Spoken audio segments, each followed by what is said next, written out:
Welcome back, and this is the current topic discussion. So, for the next couple of weeks, we're going to be looking at a couple of interesting videos on this one how to manipulate public perception using statistics. Next week will be how to lie with statistics. Kind of basically the same theme, same guy that made the videos. A lot of really cool stuff on his site. There's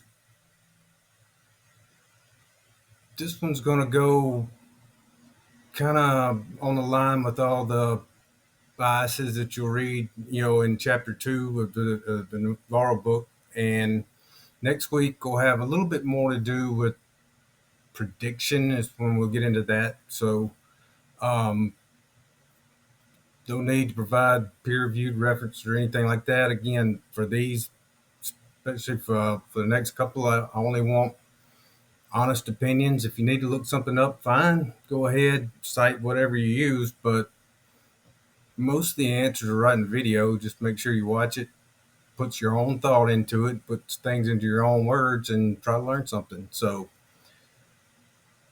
this first video is about, I think, 20 minutes. So, um, enjoy it and take care. We don't know what's going on in the world.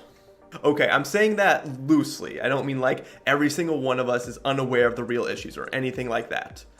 But rather, due to the way we experience the world and the several biases that exist, the assumptions and judgments that we have sometimes just don't truly reflect reality.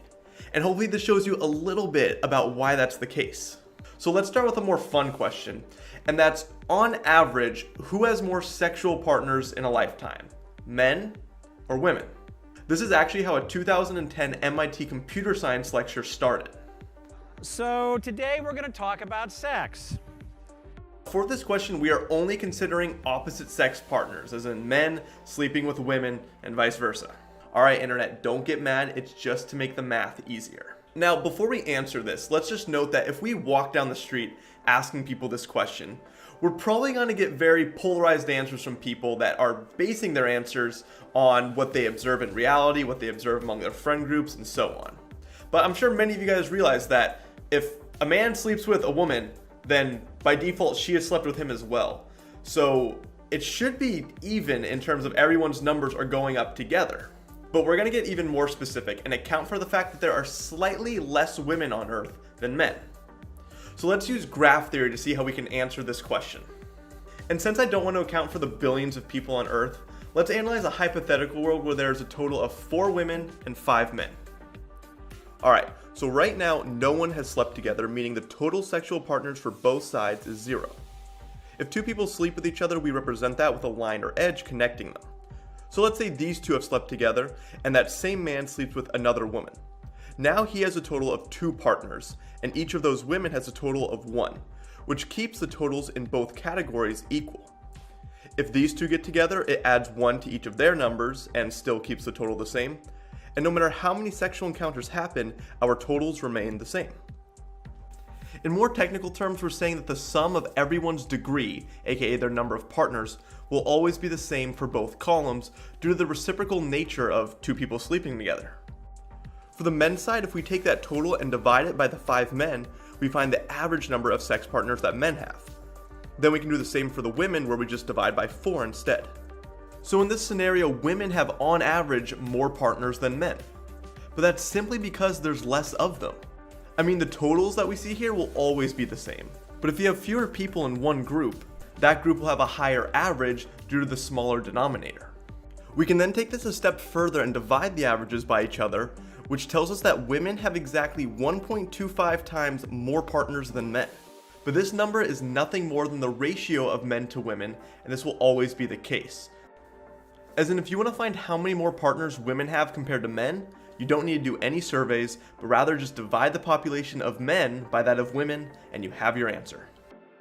So if we take the World Atlas population estimates and divide the population of men by women, this tells us that women have on average about 1.02 times more sexual partners than men. But again, this is only because there's less of them, so any further information is unnecessary in proving our point. Well, if we're making the wrong assumption that there are no same-sex partners. Thus, if you ever see a study saying there's some large difference between men and women in terms of sexual partners, that's pretty much only telling you that either there was a very non-representative sample, or more likely, people lie about their numbers when asked for a survey.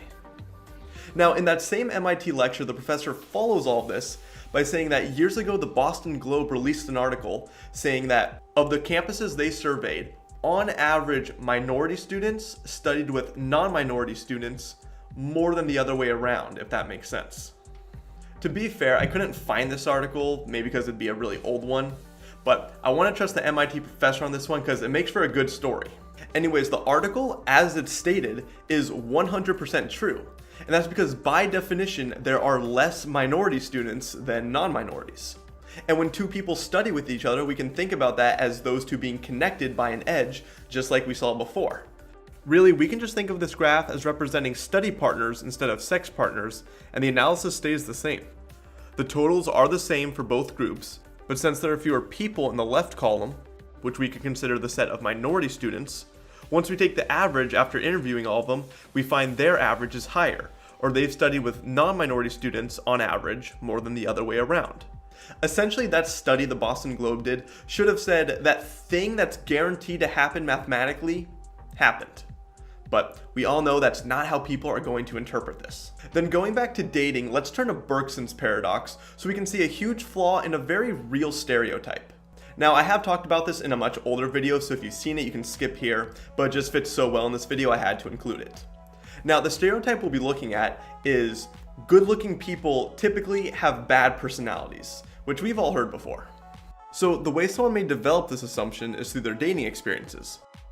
To see how this happens, we can make a plot of attractiveness from ugly to attractive versus personality, which we'll just quantify from mean to nice. Now, it's safe to say that most people will only date someone whose combination of personality and attractiveness exceeds some value. That means your potential pool of candidates lies above a diagonal, as in you might date someone who isn't super nice as long as they're really good looking. So if you've dated several people throughout that region, you automatically have a downward trend where people typically have a worse personality as they get more attractive. I mean, maybe it's the case that there's absolutely no trend regarding personality and looks, as in people are evenly distributed throughout this graph. But since you restrict your dating pool to that red section, you won't even notice those people outside of it. Your selection bias thus creates a false trend that isn't there. And if people who are the best looking with the best personality are maybe out of your league, all that happens is your perceived bias gets worse. This doesn't prove the stereotype is completely wrong, but hopefully it instead just makes you think how there may be very hidden reasons for why we make the assumptions that we do. We can also see this paradox within SAT versus GPA scores at various colleges. Now, SAT and GPA are positively correlated, as those that have high GPAs typically do well in the SAT. So a plot of student scores could look like this, one that trends upwards. But for colleges, often the people scoring very low in both will be rejected. But unless it's a top tier school, the ones that are scoring very high may opt to go somewhere else. Thus, the students who attend that school can have negatively correlated scores, even though that does not reflect how students are correlated as a whole. Of course, how colleges accept students isn't this simple. Even by just separating the lines, you can create a more positive trend. But either way, it will not match the actual trend of SAT versus GPA, and thus the selection bias creates a set of students that doesn't truly represent the population. Then on a slightly different topic, there's a famous story of a mathematician who during World War II analyzed planes that had come back from combat. Looking at bullet patterns, he had to determine where the best place was to put armor on those planes. Thinking logically and mathematically, he determined that the best place to put armor was where there were no bullet holes. And that's because these planes he was analyzing were the ones that had survived, so clearly those bullet holes we see weren't fatal for the plane. If there was a spot on the plane that could take the entire thing down, then we wouldn't see any bullet holes there since those planes would never come back. This is survivorship bias, or the logical error that comes up when you concentrate only on things that make it past the selection process. If you've ever seen an old house or building and found yourself saying, wow, architecture from back then was way more impressive than it is today, this is survivorship bias. Because remember, most buildings back then that were poorly built or just didn't look good have been torn down to make room for newer buildings. You're only seeing the ones that survived over the years, the ones we don't want to tear down. Or if you've ever heard people say music today is just not as good as music from decades ago, this is also survivorship bias. I mean, people might not like the new genres of today, which is fair, but also remember most of the bad songs that came out in the 70s, 80s, or whatever have faded away from people's memories and the radio. They aren't played anymore. However, the best of the best have of course stood the test of time and are still heard to this day, but that's mainly all you're hearing when it comes to older music. Then this is a more personal example, but I've spent a lot of time tutoring kids around where I live, and I remember one day telling a coworker, wow, the teachers in this district are terrible, because all these kids were telling me stories about their teachers being so bad. It took me a while to realize that, wait a minute, of course that's all I'm hearing. Students who have amazing teachers are much less likely to need that extra help and won't seek out a tutor. Well, not as often. I, on the other hand, was kind of in my own reality, only dealing with a specific set of students who often did have these unique experiences. And whenever you hear a story of someone who, let's say, dropped out of school and became a huge success, just remember you're not hearing the stories of those who dropped out and never made it. So before you make any judgments based on your observations, be sure to think about the things you aren't observing. Then moving on, centuries ago Bayes' theorem was introduced to the world, a formula that allows us to make predictions and calculate probabilities based on already known information. And while most people use this formula just to complete their homework assignments, being a good Bayesian on a day-to-day basis and being able to make reasonable predictions that reflect reality requires being well informed about whatever it is that we're analyzing. Well, over a decade ago, MIT actually ran a study to see how well people could predict everyday things. The study I found to be interesting because they asked very vague questions, like given a person's 18 years old, how long are they going to live? So with no other information, what would your guess be? Well, lifespans follow close to a bell curve or normal distribution. So given nothing else but an age of 18, the math says to predict they'll live to about the average lifespan, or roughly 78 years old. Well, technically a little higher since I have already made it to 18. That is the best prediction according to Bayesian analysis. But what if instead you're told a person is 90 years old? How old do you predict they'll live now? Well, in this case, the math says to predict they'll live to 94.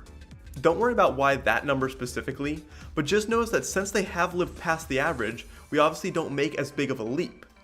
Still, predicting they'll live till next week is a bad prediction, because of all the people that make it to 90, many will live several more years. But guessing they'll live until like 115 isn't a well-informed prediction either based on the data. And after asking this question to several people, researchers found that they do predict almost exactly what the optimal Bayesian predictions say to do, which isn't surprising. Here we can see the black dots represent people's guesses versus the solid black line, which is the mathematically optimal guess. So people are naturally good predictors here. That's because when it comes to lifespans, we're typically well informed about the numbers and data. But what about things that follow power law distributions, for example, that have long tail ends? Like if we made a plot of people's personal incomes, it would look something like this. As many people make very little and are bunched to the left of the median, while the right side encompasses a much wider range of incomes going out to the billions. So yeah, it has a very long tail end in this case. And we'd see the same distribution when plotting how many US cities have a certain population, or how much movies take in at the box office, since most movies make very little, but some make a lot. See, if human heights for adult males, let's say, followed a power law distribution instead of a normal distribution, but both had the same average, then millions of us would be a few inches tall, and there'd also be someone taller than the Empire State Building. So yes, these two curves make for much different realities, even though the averages would be the same. So when MIT researchers asked you to predict how much a movie will take in at the box office, given that it's already made $10 million, what do you guess now, with no information regarding how long the movie's been running? Well, the math says, given nothing else, multiply the number you're given by a constant value, and for this case with movies, that value is roughly 1.4. So if a movie has made 10 million so far, you guess it'll go to 14 million. That's what the math says to do. See, this is the difference between power law distributions and normal distributions. Before, we saw that for an 18-year-old, the optimal lifespan prediction was quite far from their current age. Before the 90-year-old, since they lived past the average especially, the jump was much smaller. But here for movies, we saw a fairly small jump at that 10 million figure, whereas when a movie makes more, we actually predict it to go even further. This is the result of having a long tail end in our distribution. They're much different scenarios, but it turns out people, again, tend to make nearly perfect predictions here, as we can see from the plot of how much a movie has made so far versus how much you expect it to make overall, where the dots are people's predictions and the solid line is the optimal prediction. So even if people don't consciously know what distribution they're dealing with, they still tend to make reasonable predictions when it comes to something they're decently informed about. But what about when it comes to things that we're not so informed about? Like, what if, God forbid, you discovered you had some form of cancer, and for that specific type, you find that half of the people with that disease die within 8 months, as in 8 months is the median? Well, that would definitely be really tough to hear, but it actually happened to a man named Stephen Gould back in 1982. When he found out about his disease, he became very dedicated to learning everything he could about it though, and upon further analysis, he found that although 8 months was the median, the amount of time people lived followed more of a power law distribution as it was strongly right skewed. Since Gould was young and in good health, he found it was more likely he would be someone on the right side of the median, meaning he could live 8 months or 8 years or longer, as that's the implication of a long tail end. His newfound understanding of the distribution of numbers changed how he saw a situation. Had it followed a normal distribution with 8 months in the middle, then had he lived longer than the average, it would be like what we saw earlier. It means your time's probably up soon. But with a power law distribution, especially if you make it past the average, you could assume there's a good chance you'll live much longer, as that's a reasonable prediction. Just like a movie that's already made a lot can be expected to make much more. And Gould ended up living for another 20 years after his diagnosis. But now let's see how easy it is for us to become misinformed about what's really going on in the world. Because of what we're exposed to, what we experience, what we see and hear daily, that will skew our view of the world, making our predictions become very unreliable. See, we're often drawn to things that aren't super common, whether it's what we click on or the stories we want to tell. For example, someone who's been bitten by a snake will tell that story forever. People who win the lottery will be shown all over the internet. And if someone is killed by a shark tomorrow, that has a much higher chance of trending on social media compared to a story of someone who dies from cancer, unless they're famous. And yes, unfortunately, thousands of people die from cancer every day, so it wouldn't even be possible for us to see that all. But that's the point, because by default, we are commonly exposed to things that aren't common. Then amplify this with daily news and social media, and our worldview just gets more and more distorted, because we're seeing things that get clicks, not the things that proportionally represent our reality. In fact, about 2 decades ago, one study found that murder rates in the United States had decreased by 20% from 1990 to 1998. Yet the number of murder stories discussed on network newscasts during that time increased 600%, making it very hard for those who watch the daily news to maintain accurate assumptions about the world. To take this even further, there was a spike in stories about youth violence from the mid-1990s to 2001, when in reality there was a downtrend in the youth crime itself. But that didn't matter because public perception had already changed. A survey conducted during this time showed that adult Americans estimated that people under 18 committed nearly half of all violent crimes, when in reality it was about 13%. And maybe you've heard of people who are afraid to go outside because they watch the news a lot. Or maybe you know someone who will never go in the ocean because of that shark attack they saw online. Well, there's a name for all of this, and it's the availability heuristic, which is a mental shortcut people make in which they base their decisions or evaluations of some topic on immediate examples that come to mind, not actual data. I mean, you could probably imagine someone arguing that the beaches aren't safe, naming all these specific examples of, let's say, shark attacks. But the fact that they're naming these specific cases kind of shows how rare the attacks are. But that's not the way our brains are going to see it. Those names that you see online or on the news make it feel more real to us. That's what can influence a lot of people's decisions more than percentages and statistics. That's what the availability heuristic really is. People like stories, not so much numbers. I mean, have you ever seen a politician or two do this? So if I show both Trump and Obama doing this, no one can get mad, right? Because showing both sides? No, I think that means everyone will get mad. Oh. Well, let's do it anyway. So here's both of them in the middle of their talks about healthcare. You know, there's a framed letter that hangs in my office right now. It was sent to me during the healthcare debate by a woman named Natoma Canfield. Marjorie and Kevin Weir from South Carolina have a son, Monty, who suffers from spina bifida. But 18 years ago, Natoma was diagnosed with cancer. Washington Democrats promised families like the Weirs that if they liked their doctor, they could keep their doctor. But now there is only one insurer left in the state exchange. And even though she'd been cancer-free for more than a decade, her insurance company kept jacking up her rates year after year. And I'm going to pause there because you guys get the idea. Now, regardless of what they say in the rest of their speeches, why are they bringing up these stories? Because, I mean, in a country of over 300 million people, you could probably find specific instances of anything to prove why your idea is good and or why the other person's idea is bad. It doesn't do much to show how your idea is going to help people of different needs, of different income levels, and so on. But that doesn't matter because they're not talking to statisticians and economists. They're talking to the people of the country. And several of those people are going to respond to emotional, real examples, not just big numbers. It's those names that are going to get votes and donations. It does work quite well. And because of that availability heuristic, you can now think of Natoma Canfield.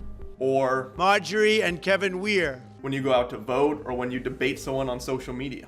That was a joke. People do not debate on social media. So to recap, cognitive biases, whether you realize it or not, have a huge impact on our thoughts and behavior. Sometimes making us fearful or anxious because of what we're bombarded with daily, rather than what actually makes sense. And because we're drawn to uncommon events, irrational fears along with misinformed predictions just become more and more common. Then when we're presented with data, simply knowing medians and averages sometimes just isn't enough. Even when the information is factually correct, it frequently does not tell the entire story. And even when we're presented with all the available information we can find, we forget about what's not being shown, meaning we sometimes only have partial truths that are skewing our assumptions. And from forgetting about the people who aren't appearing in our pool of dating candidates, to not understanding the underlying math of how reciprocal interactions like sex or studying affects averages within different groups, it might be fair to say that we don't know what's going on in the world. Now, before we end, I'll make one prediction, and that's while you were watching this, for many of you, you were thinking about why the assumptions you already have are in fact correct, while opposing views are in fact wrong. This is called confirmation bias, where we have a tendency to interpret or recall information in ways that confirm our beliefs. I mean, just look at the study done decades ago in which researchers gathered a large group of undergrads, some of which were for the death penalty and others who were against it. Everyone was then presented with the same academic studies, half of which stated that the death penalty lowers murder rates, while the other half contradicted that. After being presented with the same information, participants rated the quality of articles that confirmed their beliefs higher than those that went against them. And when presented with articles that confirmed their beliefs, students were much more likely to accept things at face value, saying that the study was done well. But as soon as those exact same articles were shown to those with opposing views, those same students started looking more into the details and showed skepticism, as you can see here. All this supposedly fair study did was polarize several of the students, showing that for many of us, we only hear the things we want to hear, which just adds to the fact that maybe our assumptions just don't reflect reality. Okay, hope y'all enjoyed that short video, learned something about different biases, and especially how they can be confirmed with stuff that looks scientific, whether it is or not. So, like I said, just give your honest opinion about what you thought of it and answer the questions and move on.